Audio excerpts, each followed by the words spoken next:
Hej Malene. Jeg har fået til opgave at lave opgave 8 i vores mundtlige opgave 37. Jeg skal forklare de forskellige begreber inden for statistik, som er sumkurve, frekvens, den kumulerede frekvens og kvartilsættet. Udover det skal jeg så vise binomialtesten her. Jeg vil starte med at forklare de forskellige begreber. Så det jeg gør, er at jeg går ind i vores klasse data højdesæt her, hvor vi har vores de forskellige højder, der er blevet målt, og så det antal af elever i klassen, der har præcis den højde. Først lave frekvensen, gør det, som I kan se her, at jeg sætter antal over summen af antallet og ganger det med 100. Derved får jeg frekvensen for vores højder. Og det vil egentlig bare sige, at frekvensen er, at det antal af elever ud af de 25, som man kan se, der er målt her, som så har har den højde her. Ja. Og så for at få den kumulative, eller den kumulerede frekvens, som det hedder, går jeg ind og bruger en spire-kommando, som hedder cumulative sum, og så sætter jeg i parentes frekvensen ind, fordi jeg regner vores kumulerede frekvens ud fra frekvensen. Og det har jeg så gjort, og så har jeg fået de her tal. Den kumulerede frekvens er et udtryk for, for hvor mange der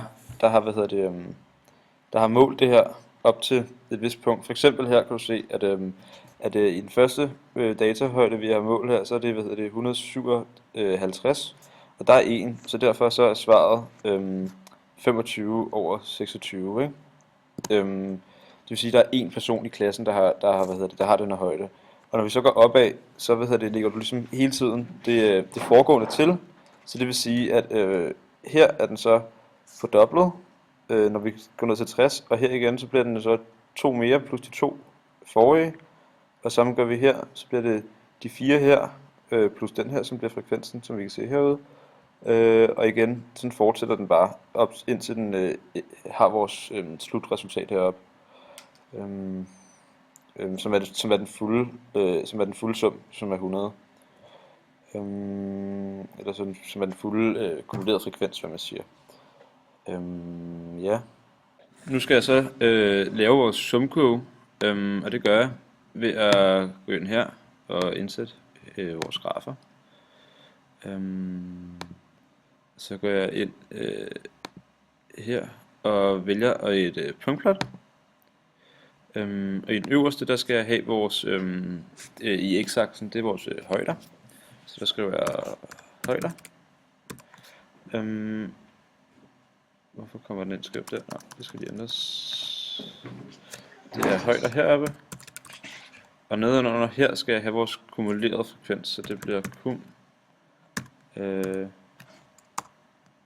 den kumulerede frekvens her. Skal vi se her, så går vi ind og siger zoom to fit.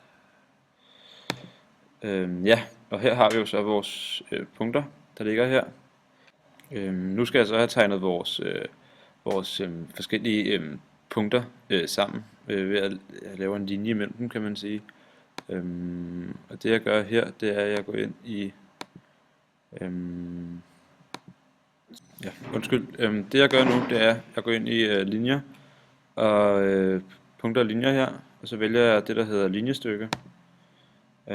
Og så tegner jeg vores grafer sammen her. Samler den her.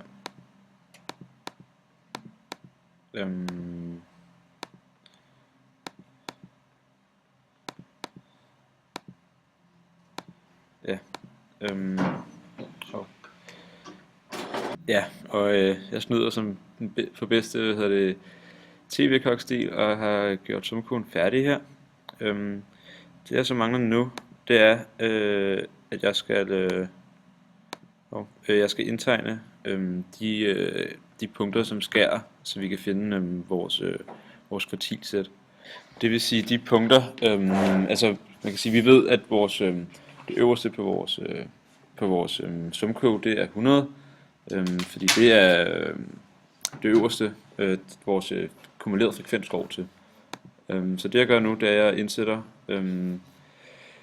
en linje, som bare hedder f af x er lige med 25. Og det gør jeg så igen, hvis jeg skulle få den til at gøre det. Og så indsætter jeg en, der hedder 50, som er jo midten. Og så indsætter jeg en igen, som hedder 75. Nu kan man jo så sige, at vi har vores nedre kvartil, som går fra den her linje 25 og ned til 0 på y-aksen. Og vores øvre kvartil, som går på fra 75 og opad.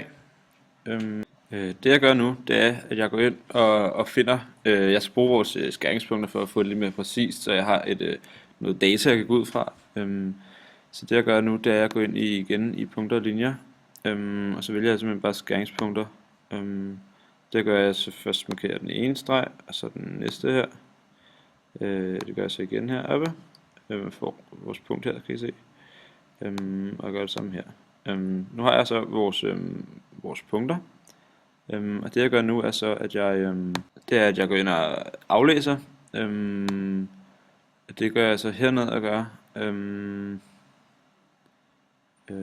Jeg skal lige se her en gang. Jeg bruger den funktion, der hedder koordinater og linjer. Og nu går jeg bare ind sådan set og markerer mine punkter og sætter dem ud her. Ja. Vi kan så se her nu, at vores kvartilsæt går på, at det nedre kvartil går fra og med 157 til og med 170, og vores øvre kvartil går fra og med 182,75 til og med herude kan I se 196,5. Og vores median, den ligger på 177,7 eller 177,5. Det er jo så vores kvartilsæt, vi kan se her. Så fik jeg til opgave også, at jeg skulle bevise en test, eller hvad man skal sige. Og jeg har valgt den binomialtest, vi lavede i klassen, hvor vi kastede med en mønt 50 gange. Ja. Det så går ud på nu er, at jeg skal så bevise, om den her mønt, om det er rigtigt, at den rammer plat 25 ud af de 50 gange.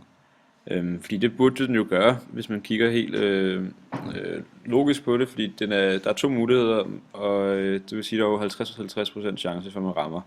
Jeg kan se, at vi ikke har så meget tid tilbage, så jeg skynder mig lidt igennem det. Men vi starter med at have her vi har en nulhypotese, og den går sådan egentlig bare ud på, at det er en ærlig mønt. Det vil sige, at der ikke er noget snyd i den. Så det vi gør nu, næste gang, eller her nu, det er, jeg skal så regne ud, hvor stor chancen er, for at man rammer, altså den skal ramme plat. Det vil sige, at den minimum rammer plat 25 gange af de 50 gange. Det jeg gør derved er så, at jeg sætter den her ligning op, som hedder binom pdf.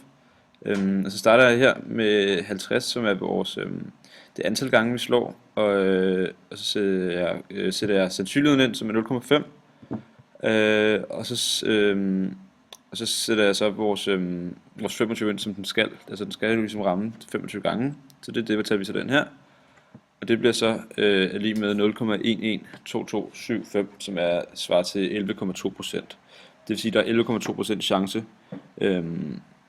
for, at den rammer 25 gange på plat ud af 50. Lige præcis, ikke?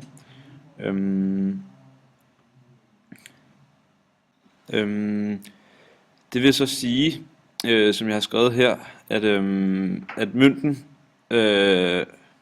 vil afvige, altså vil have den her afvigelse, når vi kun gør det 50 gange. Derfor kan man sige, at der er i og med at vi har de her 11,2%, så er der cirka, øhm, kan vi ligesom, at vi altid har den her øh, chance for, at den ikke slår. Så man vil sige, at hvis man kigger ud fra vores regnestykke her, vil man sige, at der er 45% for plat og 45 for krone, ikke? Så det er først, når den ligger uden for det her interval, eller man siger, at det begynder at blive farligt, og man skal, eller det begynder at blive utroværdigt, og man måske skal have tjekket mønten. Ja. Og det samme nu kan man lige vise her, at hvis jeg vil have at bevise, at mønten rammer plat mellem 24 og 26 gange, så sætter jeg bare min binom CDF op, som er en anden funktion med en ekstra, hvad skal man sige, ekstra tal i. Og igen gør jeg bare det, jeg sætter vores antal gange op med chancen, og så de to, hvad skal man sige, grænser for hvad den skal, altså mindst 24 og højst 26. Ja, og her er, chancen så, det her recept vi har fået her, som giver 32,8%. Det vil sige, der er 32,8% chance for, at mønten rammer mellem 24 og 26 gange på plat. Ja, det var det. Jeg ved godt, jeg er kommet lidt over tiden. Det må du undskylde.